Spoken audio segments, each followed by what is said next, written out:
लोग श्रीमद् गर्ग संहिता के गोलोक खंड के 8वें अध्याय से प्रारंभ करेंगे।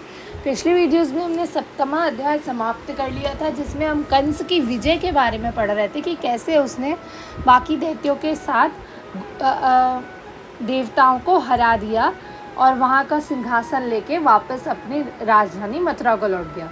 इस अध्याय में सुचंद्र और कलावती का पुण्य का वर्णन, उनका वृषभानु तथा कीर्ति के रूप में अवतरण। श्री गर्ग उवाच श्रुत्वा तदा शौनक भक्तियुक्तः श्रीमैथिलो ज्ञानभृतां वरिष्ठं नत्वा पुनः प्राह मुनिं महाद्भुतं देवर्षिवयं हरिभक्तिनिष्ठः। श्री गर्ग जी कहते हैं, शौनक राजा बहुलाश्व का हृदय भक्ति भाव से परिपूर्ण था। हरिभक्ति में उनकी अविचल निष्ठा थी। उन्होंने इस प्रसंग को सुनकर ज्ञानियों में श्रेष्ठ एवं महाविलक्षण स्वभाव वाले देवर्षि श्री नारद जी से को प्रणाम किया और पुनः पूछा। हम जानते हैं कि ये कथा शुरुआत में गर्ग जी सुना रहे थे शौनक को। उसी में वो ये बात कहते हैं कि जो राजा बहुलाश्व है वो श्री हरि के भक्त हैं, इसलिए उन्हें और कुछ जानने की इच्छा हुई। जिस पे बहुलाश्व उवाच त्वया कुलं कौ विशदीकृतं मे स्वानन्ददोर जद्यशसामलेन श्रीकृष्ण भक्तक्षण संगमेन जनोपि सत्स्यात् बहुना किमोस्वेत् श्रीराधया पूर्णतमस्तु साक्षात् भूत्वा व्रजे किं चरितं चकार तद्ब्रूहि मे ऋषीश त्रितापदुखात् परिपाहि मां त्वम्। बहुलाश्व ने कहा, भगवान, आपने अपने आनंद प्रद नित्य वृद्धिशील निर्मल यश से मेरे कुल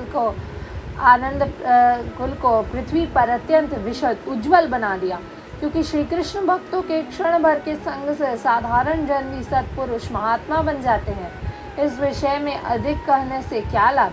देवर्षि, श्री राधा के साथ भूतल पर अवतीर्ण हुए साक्षात परिपूर्णतम भगवान ने व्रज में कौन सी लीलाएं की, ये मुझे कृपा पूर्वक बताइए। ऋषीश्वर, इस कथामृत द्वारा आप त्रिताप दुख से मेरी रक्षा कीजिए। अब यहाँ पे राजा बहुलाश्व श्री नारद जी से पूछ रहे हैं कि आप मुझे श्री हरि की उन लीलाओं के बारे में बताइए जो उन्होंने श्री राधिका के साथ धरती पे आके की थी, व्रजधाम में आके की थी। जिसमें श्री नारद उवाच धन्यम कुलम यन्निमिना नृपेण श्रीकृष्ण भक्तेन परात्परेण पूर्णीकृतं यत्र भवान् प्रजातो युक्तो हि मुक्तो भवतो न चित्रम्। अथ प्रभोस्तस्य पवित्रलीलां सुमङ्गलां संशृण्वतां परस्य अभूत्सतां यो भुवि रक्षणार्थं न केवलं कंसवधाय कृष्ण अथैव राधां वृषभानुपत्न्या मावेश्य रूपं महसः पराख्यं कलिन्दजाकुल निकुंजदेशे सुमंदिरे सावतार राजन। श्री नारद जी कहते हैं, राजन, वह कुल धन्य है जिसे परात्पर श्री कृष्ण भक्त राजा निम्मी ने समस्त सद्गुणों से परिपूर्ण बना दिया है और जिसमें तुम जैसे योग युक्त एवं भवबंधन से मुक्त पुरुष ने जन्म लिया है। तुम्हारे इस कुल के लिए कुछ भी विचित्र नहीं है। अब तुम उन परम पुरुष भगवान श्री कृष्ण की परम मंगलमय पवित्र लीला का श्रवण करो। वे भगवान केवल कंस का संहार करने के लिए ही नहीं, अब तो भूतल के संत जनों की रक्षा के लिए अवतीर्ण हुए थे।